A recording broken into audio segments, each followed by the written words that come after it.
เมยสุงค่ะเมื่อได้เป็นวันที่20เหลืองธันวาคมที่7ปี2026ในตอนแรกข่าวสายมาหอมมีข่าว3ตอนเตมาเปิ้นเผาค่ะ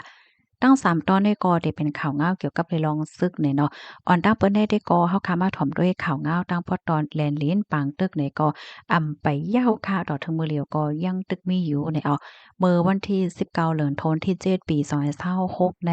มีข่าวเงาออกมาว่าสายงายเงาร้ายปางตึกวงกลางตับซึกอย่าง KNLA และตั้งตับซึกของสีซึกมานตีหิมห้อมวานมินลาปานเจเว้งเมียววดีเจดอนเมียววัดดีอันต่อหน้ากันตั้งฝ่ายเมืองไทยดีวานห้วยมหาวงศ์และวานแม่ก้นเกณฑ์มหาวันเจเว้งแม่สอใจตอนตากนั่นยังตึกเป็นอยู่คือๆย่อยๆนะคะตั้งฝ่ายตับซึกกลางหาวของมาในคณะยังตึกเอาตั้งเคอหมินโคมป้าถึงโดรนและจังไหนในเขากว่า ปล่อยหมากใส่ตีตะปังเศร้าของฝ่ายซึกย่างอยู่เป็นกำเป็นกำค่ะเสียงกองเสียงหมากน่ะได้เกาะหลังถึงฝั่งเมืองไทยเฮ็ดให้ค่ะอ้อม ตอนตาปางตึกในก็ยังตึกเป็นอยู่จังหนังว่าทันยาวค่ะตอนตาพี่น้องก้นวันก้นเมืองในปื้นตีตั้งปอตอนแหลนลิ้นเนี่ยก็ยังตึกอยู่โดยรวงโกโกแฮๆค่ะเนาะก็เปนว่าเมื่อกาวก่อนป่นมาในมันก็มีหมากกองว่าจากหมากว่าซองว่าเฮ็ดจังเนี้ยเนาะตกคำเข้ามาฝั่งตั้งเมืองไทยค่ะตึกเคิกป่าเฮิรนเยก้นวันก้นเมืองว่าซองว่าจังไหนค่ะเหลือเสนั้นก็ตึกเคิกป่า ครูสอนและโรงเรียนเนี่ยค่ะเนาะก็ออนกันโกโกเฮเฮเกี่ยวเลยลองหลอดพิวลองห่มลมว่าเจอในตั้งฝ่ายซึกไทยเนี่ยก็เลยมีลองหางแฮนเล็บย่ามเอาห่มลมตั้งปอตอนแลนลิ้นอยู่หนังคึดๆจำๆเนี่ยค่ะเอาเปิดตาเอาห่มลมปั่นก้นวันก้นเมืองแลเก็ดกังเพเขียนปันตอนตาก้นวันก้นเมืองและวานเมืองวันไหนค่ะ ข้อมูลตอนนี้ค่ะเลยเพิ่งอิงเอามาดีของการข่าวไทย PBS ต่างไว้ค่ะลูกดีข่าวง่าโหนในเสแลกำในเฮาคามาถ่วมด้วยข่าวง่าวเกี่ยวเลยระวังตับซึกตะอ้างเทียน LA เนี่ยค่ะอ้อม เมื่อวันที่19เดือนธันวาคมที่7ปี2026ในมีข่าวงาออกมาว่าผู้นำตับซึกตะอ้าง PSLF TNLA และตั้งคอมมิตีปองสร้างรองงำเหียนและพร้อมหมเจือจัด NSPNC ฝ่ายตับซึ่งมานเขาคบทบปุโป้กันที่เว้งหลงในปีต่อค่ะฝ่ายซึกตะอ้างนั้นมีแก้มโหเป่าหนึ่งแก้มจอมซึกหลง ตาจกจ้าอ่อนโหเสียมีโพต่างโตหาก็ฮอดเพียวไว้ดีเนปิดอว่าจังไหนอยู่ดีฝ่าย NSPNC เขาซ้ำไหนเกียมจอมซึกหลงอย่าเปี้ยอ่อนโหเสมีตั้งเกียมจอมซึกหลงมินนายโอ้เข็นจอโอ้แลโอ้โซนายโอ้เขาป้าอบกลมไหนยาวค่ะลุยเยโอผู้ขานปากตับซึก PSLF TNLA ก็ลาตีสื่อข่าว BBC ว่าปางฮบทบได้ก็เป็นอยู่ก้วยกาอบกันลองสังในนั่นแด้ก็ป้อโพต่างโตเขามาถึงขึ้นจังได้โหดไหลว่าจังไหนก้นจำใจจมยิบกองกลางก็นึงได้ก็ลาดว่าฝ่ายตับซึก TNLA ยอดให้มักมันปันแจเมืองตะอ้างสีลาดว่าเตอำพาดออกเมืองคมตุมเตสืบอบโอลองกำเย็นกว่าในเย้าฝ่าย NSPNC เขาซ้ำขึ้นอบว่าลองไลเซอำว่าเตเทียมปันอันไข่ไลไข่เป็นจ้อมหนังปักเปิงหมายมีไว้นั่นก้วยในอยู่ ว่ายหลังปังตึก1027ย่อฝ่ายซึกเทียน LA ไล่เอาเว้งเมืองกุดอันเขากุ้มกำไว้นั่นขึ้นอาปันขึ้นตับซึกมานพองตึกพองกึดปังตึกไว้พองตึกกึดปังตึกไว้ในกอมีปางกลมมีปางกลมอันแขอยู่กลางเสียก็คับขึงปันนั่นฝ่ายตับซึกมานกำย้อนให้อาปันขึ้นเทียงเว้งนำค่ำและเว้งนำตูไหนค่ะค่ะข้อมูลอันใดค่ะเลยเบิ่งอิงเอามาดีห้องการเงาหางเสียงใต้เตรียมต่างไว้ตั้งฝ่ายใต้เนี่ยค่ะข่าวเงาโหในพี่น้องค่ะรับถอมยาวหันเถินเจ้าหือพองค่ะเดเลยว่าเป็นข่าวเงาที่อันลีปักตาไปด้วยอยู่เนี่ยค่ะเนาะ อันลีปักตาได้จึงหือในมะหนังเมื่อไกที่เฮาคาถ่อมกว่าคะเนาะว่าตั้งฝ่ายตับซึกตาอ้างย้อนให้มักมันปัน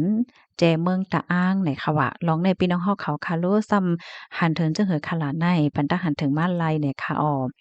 ลูกดีข่าวเงาโหในเสแลกำในเฮาคามาถ่อมด้วยข่าวเงาเที่ยงตอนหนึ่งค่ะ มาถ่วมด้วยลวงตุ่งหนึ่งตับซึกจึงได้ SSPP SSA เมื่อวันที่15เดือนธันวาคมที่7ปี2026ข้าวยามโหค่ำ6โมงนั้นห้องการฝ่ายป้ายปิงหยาเงางน SSPP SSA ออนโหจัดเฮ็ดปางกินข้าวสมหลีหับตอนลูกเฮียนอันกว่าขึ้นจันจอมดีเมืองแขจุบหนึ่งยาวเสปอกหับท่ามนาการขึ้น ในหมวกจุ้มนั่นแหละในนั้นมีผู้ใหญ่ก้นหลงก็มาติเงางนจุ้มลูกเฮียนจันจอมตื้อโฮงหน่อ Normal University เนี่ยเนาะเพราะค่ะออกเสียงผิดความหมายนิดหนึ่งค่ะอันแน่เป็นดีตื้อโค้งเนี่ยแน่เป็นดี12ปันหน้าจ่องใจของพวกค่ะเนาะอันในความหมายนิดหนึ่งค่ะก็ไล่หาข้อมูลค่ะเนาะว่าจั่นจอมมันได้มีที่ไรค่ะก็จุ้มลูกเฮ็นจั่นจอมน่ะจุ้มหมอสอนโรงเรียนลิแค่ห้องการป้ายเป็นหยาจุ้มถ่ายห่างหมายต้องโฮมเซงมีผู้ขึ้นฮอด50ก่อปลายเนี่ยค่ะปางกินข้าวซุมลีนั่นไลจัดเฮ็ดดีของการป้ายปิ่งหยาเงางนเสมีแก้มโหเปา3จอมซึกเสือเปิงฟ้าหมอกลัดคอความเปิดปางกินข้าวซุมลีแลย่องย่อเอากุ่งมนเนอจุ้มลูกเฮ็นจันจอม SSPP SSA อันลูกดีโคงเฮ็นจันจอม ดีอยู่นานจึงเมืองเขตเสียก็ปอกขึ้นมาหับท่ามนาการปนพรในหมกจุ้มขึ้นน่ะค่ะไหว้เสเปิดปางกินข้าวสุมลียาวกว่านั้นอยู่ดีแกมโหเปา3จอมซึกเสือเปิงฟ้าไลตอนสู้นำใจดีลูกเฮียนจันจอมสร้างเงิน60แสนเกียบแลตั้งโตลูกเฮียนตั้งเซ็งเสลูกเฮียนก้อหนึ่งบอกลัดข้อความยินจมขอบใจเนอผู้ใหญ่ก้นหลงตั้งเซ็งอยู่ยาว ในปางกินข้าวซุมลีนั่นจุ่มลูกเฮียนจุ่มหมอสอนของการป้ายปิญญาเขาเอาตั้งกายอย่างเงฟิงทุ่งใต้อีกป้าเพ่งความแขเพ่งความใต้ละลายโหเสียก็มนใจกว่าอยู่เย้าลูกเฮียนจันจอมปาดิเมซุงจึงใต้ตับซึกจึงใต้ SPP SSA อันลูกดีเงางวนกำจอยปันเสไหลกว่าขึ้นโฮงเฮียนจันจอม ตีเมืองอยู่นานจึงเมืองเขตจุบที่หนึ่งในมีอยู่18ก่อแลไล่แต่เคินเมื่อปี2023ต่อถึง2025เข้าตั้งถึง3ปีในเย้าย่ามเหลียวก็มีลูกเฮียนจุบ2ตึกสืบขึ้นเฮียนไว้สิปอจุบ2เย้าโตกว่าจึงตาเตสืบขึ้นเทียงจุบ3นั่นตึกหางเฮียนหับเซียนจือมีถึง20ก่อปลายอยู่เย้านะคะนั่นคือก้นหนุ่มในเมืองจึงได้เฮาพอเตลงแดนเล็กไล่ป้ายปิ่งยาโกภาษาโกป้ายแลอีกป้า ลวงใต้ปื้นใต้การแหย่แงฟิงท่งใต้เจ็มเจ้านั้นอยู่ที่ห้องการฝ่ายป้ายปิงยาห้องการฝ่ายกับสืบนอกเมืองโฮมกันเข้าใจกองสารจอมโจ้ฝ่ายป้ายปิงยาหลายตีหลายตั้งอีกป้าในเมืองนอกเมืองเสียก็เข้าใจปกป้องปันป้ายปิงยาก้นหนุ่มใต้เฮาให้ปอคึดจานเคินใหญ่กว่าในข้าวเมื่อนาแลเข้าใจปันป้าก้นหนุ่มวันเมื่อใดให้เป็นมาโผอันโหลีอันมีน้ำกัดกูป้ายตาวันเมื่อนาไหนค่ะ ข้อมูลในค่ะเลยเบิ่งอิงออกมาตีเพจ SPP Info ต่างไว้นะคะเนาะข่าวง่าโหได้ก็เป็นอันลีคมจ้มจ้อมค่ะเนาะค่ะเมื่อป่วนมาในก็ไล่หันอยู่ค่ะเนาะว่ามีก้นหวานก้นเมืองหมันเจอถามค่ะเนาะว่าตับซึกจึงได้ SPP โลอันส่งโลอันเฮ็นกว่าเฮ็นจันจอมนอกเมืองจ่องมีข่าวว่าจังหวะเฮ็ดจังเนี่ยเนาะอันนี้ก็เป็นข้อตอบปองว่ามีแน่เนาะ ก็นั่นแหละค่ะเนาะป้ายปิ่งหยังอันว่าในแต่ก็มันก็ลำลวงได้แต่ค่ะเนาะที่ไรมีปิ่งหยังก็ที่นั้นก็